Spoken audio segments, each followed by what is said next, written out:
Bom, Aninha, primeiro eu queria saber um pouco da sua história. Como é que você chegou à fotografia? Isso, é uma história longa. Bom, eu sempre gostei de fotografia desde criança, e só que a minha mãe dizia que fotografia não dava dinheiro. Então, durante muito tempo, eu deixei isso um pouco de lado. E aí fiz uma faculdade de tecnologia, trabalhei com tecnologia por mais de 10 anos. E aí comecei, mas estudava fotografia em paralelo, como hobby. Até que um dia eu fui fazer um workshop de um fotógrafo, e ele perguntou quais eram as nossas expectativas. Eu falei que era só melhorar minha fotografia, porque eu não tinha pretensão de trabalhar com isso. E aí ele fez uma pergunta de PNL que dizia assim: o que te impede? Aí ferrou. Eu quase que falei um palavrão agora. Eu fiquei com isso na cabeça. E aí 6 meses depois eu falei: quero migrar para fotografia. Aí fiz todo um trabalho para fazer essa migração. A sua mãe estava certa? Mais ou menos, sinto falta. Ai, nosso mercado é cruel, né? Mas todos são, cara. É. Aí beleza, aí você virou fotógrafa. Verdade não, você fez a transição de carreira, né? Você já era fotógrafo. E aí, com a fotografia, surgiu a vontade de fazer um podcast. Exatamente. Esse mesmo professor que me fez essa pergunta, eu fiz uma mentoria com ele, que ele na época tinha mentoria para fotógrafos, que ele ajudava a fotógrafo se estruturar, porque fotografar não é só apertar o botão. Então eu precisava entender de vendas, de administrativo ali, do marketing, dos bastidores. E nesse período que eu fiz a mentoria com ele, ele me convidou para trabalhar na escola dele. Ele tinha uma escola aqui no Rio, onde eu estudei, e aí eu fui trabalhar para coordenar a escola durante 2 anos e meio. Aí lá eu tinha uns amigos que eram professores, e à tarde a gente tinha aula, muita aula de manhã e muita aula à noite. À tarde, às vezes, ficava meio vazio. Então a gente ficava trocando, conversando sobre fotografia, e aí surgiu a ideia de falar, isso em 2016, né? Eu queria, pra você ver como é que demorou. Que eu queria falar sobre fotografia. A gente brincava que a gente ia falar sobre amenidades. Só que ele é jornalista, mas tinha vergonha de aparecer nas câmeras. E aí o projeto surgiu depois com o Pablo, que era seu sócio aqui, porque ele estava já fazendo o benchmarking para começar a abrir o estúdio. E aí eu fui visitar um estúdio com ele, achei o máximo, falei: poxa, eu sempre quis fazer isso. E aí ele falou: por que você não faz? Eu falei: pô, porque é muito caro. Aí ele falou: não, Aninha, te ajuda a fazer o projeto. Aí ele me deu as diretrizes para fazer um projeto. Eu fiz uma apresentação no PowerPoint, ele validou para mim, e aí eu comecei a correr atrás de patrocínio. Foi assim que surgiu. Mas isso é uma das objeções muito comuns, né, para quem quer começar um podcast. É muito caro. E às vezes as pessoas nem vão buscar porque acham que é muito caro. É verdade. Mas, enfim, não é tão caro assim. Aí, beleza. Aí você começou o projeto, você entrevistou muita gente. Você já está no episódio 7. 137. Eu ia chutar 139, ainda bem que eu não chutei. Aí você está no episódio 137. Você teve a oportunidade de entrevistar alguns ídolos seus, né? Aham. E como é que é isso? Como é que é? Porque teve Evandro Teixeira, por exemplo, que faleceu agora há pouco tempo, que era um ícone da fotografia, e você teve a oportunidade de entrevistar ele. Eu até estava aqui no dia. Como é que foi para você, por exemplo, entrevistar o Evandro? Ah, foi incrível, porque uma referência para mim, e você nunca imagina que você vai conseguir estar perto dessa pessoa, né? Acho que o podcast também ajuda nisso, né? Me ajudou muito nisso, a abrir portas para eu conhecer as pessoas que eu gostava, assim, que eu admirava, porque acho que eu não conseguiria se não fosse o podcast, a pessoa não me daria essa abertura. E você acha que... Porque assim, hoje muita gente conhece no mercado da fotografia a Ana Campbell, podcaster. Uhum. Obviamente, a Ana Campbell fotógrafa, porque as duas andam juntas. Sim. Mas você acha que o podcast abriu muita porta para você? Ah, com certeza. Muita porta, porque inclusive as pessoas acham que eu sou influente por causa disso, né? Porque eu conheci vários fotógrafos e inclusive muita gente pede para eu apresentar. Aí eu falo: gente, eu não sou amiga deles. Alguns são, né? Mas nem todos. Eu conheço por trabalho, assim, porque as pessoas foram generosas e aceitaram vir dar um depoimento, falar do seu trabalho. Mas você acaba ficando bem conhecida no mercado, sim. E isso me gerou convite para palestras esse ano. Foram frutos de coisas que vieram do ano passado, né? Mas esse ano eu já fiz 3 palestras e vou para a 4ª agora em agosto. E você toca teu podcast sozinha, né? Assim, Sim. você não tem sócio, você não tem co-host, você não tem produtor. Você faz tudo na garra ali. Eu sei o quanto você se esforça para fazer. Eu não tenho o mesmo trabalho, porque eu tenho a Carol, né? Inclusive, se você não quer ter o trabalho, eu vou voltar, tá, para falar sobre isso aqui. Mas se você não quer ter o trabalho que você vai ouvir a Aninha falar o quanto é trabalhoso, você entra em contato conosco, manda uma direct, a Carol vai te passar um orçamento para fazer a produção do seu podcast. E aí agora volta aqui para vocês entenderem o quanto dá trabalho fazer um podcast sozinho, mas o quanto dá resultado também. O resultado ela acabou de falar, que ela é muito mais influente por conta disso. E agora vocês vão entender o quanto vocês precisam se dedicar para pegar um podcast e transformar ele no maior podcast de fotografia que existe no Brasil hoje. Tem uma porrada aí que fala que é maior, tá? Mas é tudo balela, porque o maior é o dela. Nenhum podcast de fotografia além do dela tem essa gama de episódios e esse peso de convidados que ela tem. Então vamos lá. Aninha, conta para mim o quanto de trabalho você tem para produzir sozinho o teu podcast. Nossa, surreal, gente. Se vocês puderem encontrar, tem a Carol, porque é um sonho de consumo.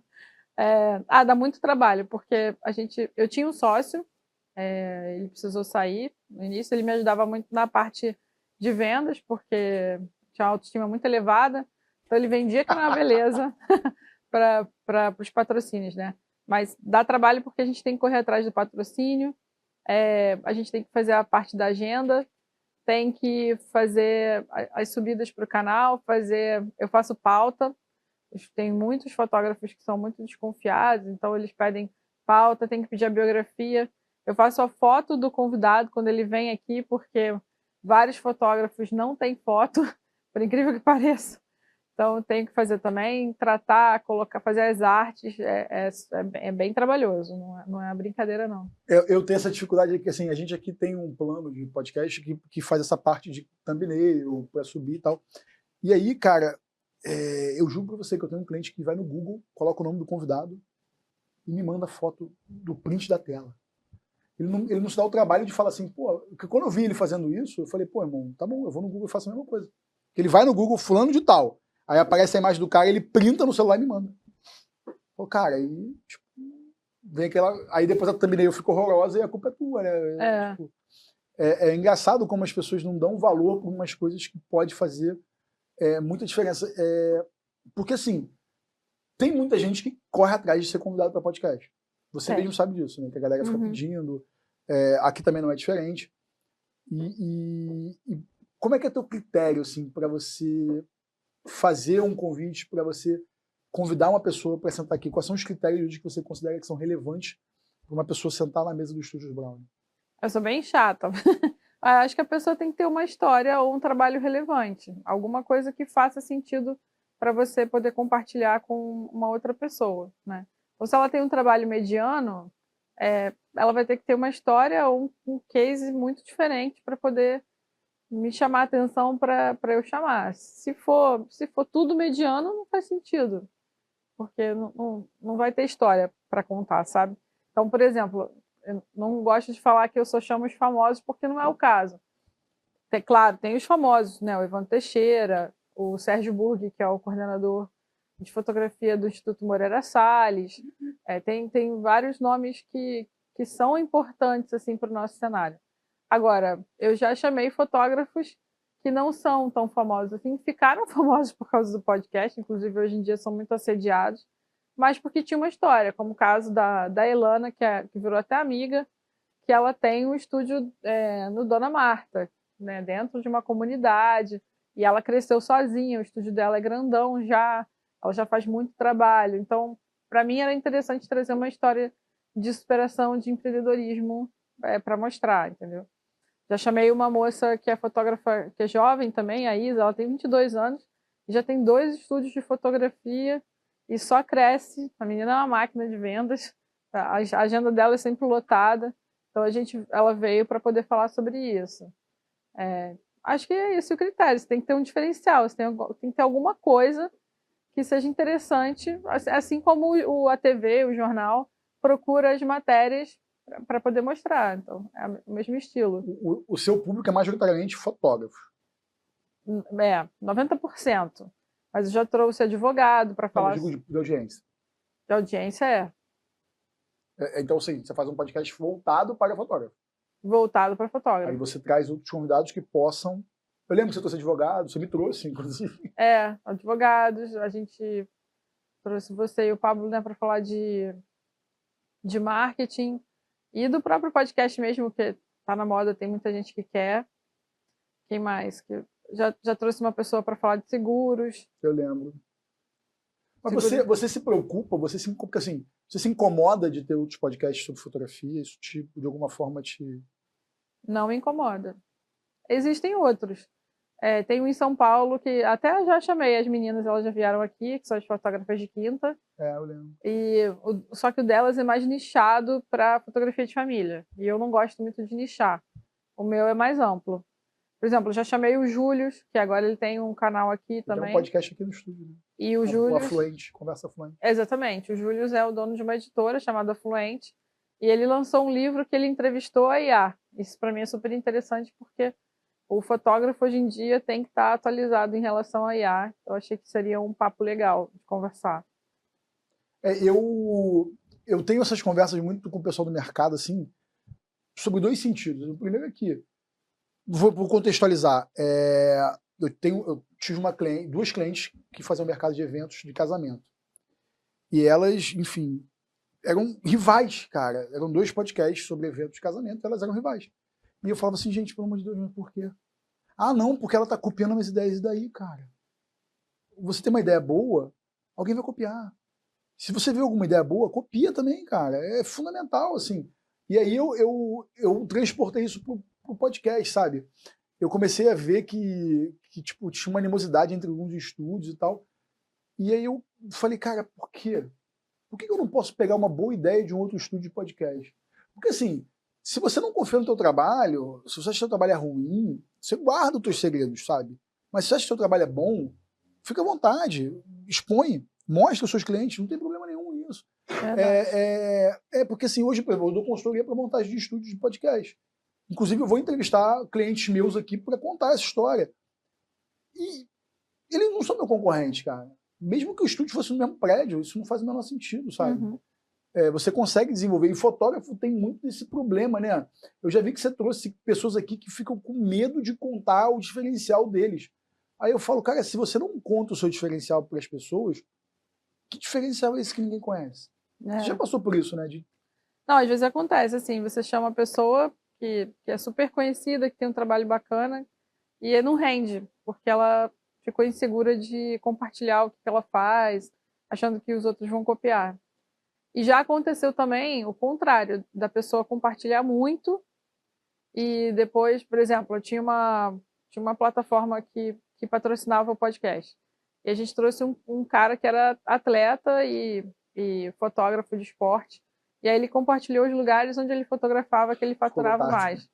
Ficou lotado e aí os outros fotógrafos ficaram meio que fazendo bullying, excluindo ele porque ele compartilhou aonde... Os segredos. Exatamente. Isso foi. Complexo, né? Porque... acontece, assim. Já aconteceu também, que isso eu falo direto agora, assim, do convidado vir e falar mal de algum evento e o evento ficar chateado comigo e tirar satisfação comigo. Mas eu sempre falo, eu não me responsabilizo pelo que a pessoa vai falar. E eu não censuro também. Ela pode falar bem, ou ela pode falar mal, ou ela pode não falar. Existe uma tendência, né, a de você responsabilizar os meios de comunicação pelo que as pessoas falam, né? Já percebi isso também. Você traz uma pessoa, cara, olha só, se a Aninha fala merda, é ela que tá falando, cara. Não sou eu, não é a Betamax. Isso eu já reparei assim, a Betamax tá produzindo aquele podcast ali, pô, mas quem tá falando besteira é o cara, não é a Betamax. Exatamente. Se você quer, por um motivo ou outro, não participar daquele projeto, por questão ideológica, política, o que seja, tudo bem, mas você não é obrigado a concordar também, né? Com o que a pessoa está fazendo e falando, né? Inclusive, eu recebo feedback. A pessoa fala assim, não gostei desse convidado porque ele falou isso, isso e isso. Aí na semana seguinte vem outro convidado que fala o contrário. Aí a pessoa fala, gostei desse. Eu falei, então, mas a ideia é que a gente escute várias opiniões. Né? Exatamente. Você escolhe o que você quer curtir ou não. Nem todas as pessoas que vêm aqui, que falam as coisas, são coisas que eu concordo. Tem gente que liga muito a profissão à religião. Eu não sou muito de falar da minha religião, eu acho que eu não gosto muito de misturar, mas eu respeito quem curta, entendeu? A pessoa, eu só falo, gente, vocês têm que saber tirar ali o insight, o que vai funcionar para você. né? E se não funcionar, também é legal você conhecer uma outra visão de mundo. Mas já teve, por exemplo, o caso de convidado que você achava, cara, esse aqui vai ser um episódio animal, vai ser mó diferente. Chega lá na hora, pum, flopou. Então, já teve um convidado que ele não rendia muito, que a gente perguntava, na época eu estava até gravando com o Ian ainda, a gente perguntava e ele respondia muito sucinto. Então, como é que você chegou, não sei o quê? Aí ele falava, eu saí dessa profissão, eu virei essa profissão e ponto. E você gosta disso? Sim. E não sei o que lá? Não. Era muito assim, ele não desenvolvia. E aí o Ian acabava que ele desenvolvia para a gente encher o vídeo, né? Mas foi um vídeo que teve muita visualização, por incrível que pareça, porque ele tinha uma base de fãs muito grande e na época foi um dos vídeos mais visualizados. Você vê como é que é louco, né? Porque pra gente não rendeu. Foi um episódio ruim pra vocês, mas pro cliente foi... Pro convidado foi bom, né? Exatamente. E pra mim, às vezes eu entrevisto uma pessoa que eu falo, gente, nossa, esse papo foi muito bom. E aí ele não vinga, porque, sei lá, um papo muito cabeça, tem de tudo. Né? É engraçado, a questão do papo cabeça é uma parada engraçada, porque às vezes você tá querendo... você quer entrevistar uma pessoa porque você quer conversar com ela. Porque, na verdade, assim, você não tá entrevistando a pessoa, você tá conversando com ela, tá trocando uma ideia, batendo um papo. E aí, o que é relevante, o que é interessante para você como telespectador, às vezes não é para quem tá em casa. O problema é que você tá entrevistando para quem tá em casa, não para você, né? É uma dicotomia bem complexa, né? É verdade. De tentar desenvolver o papo, assim.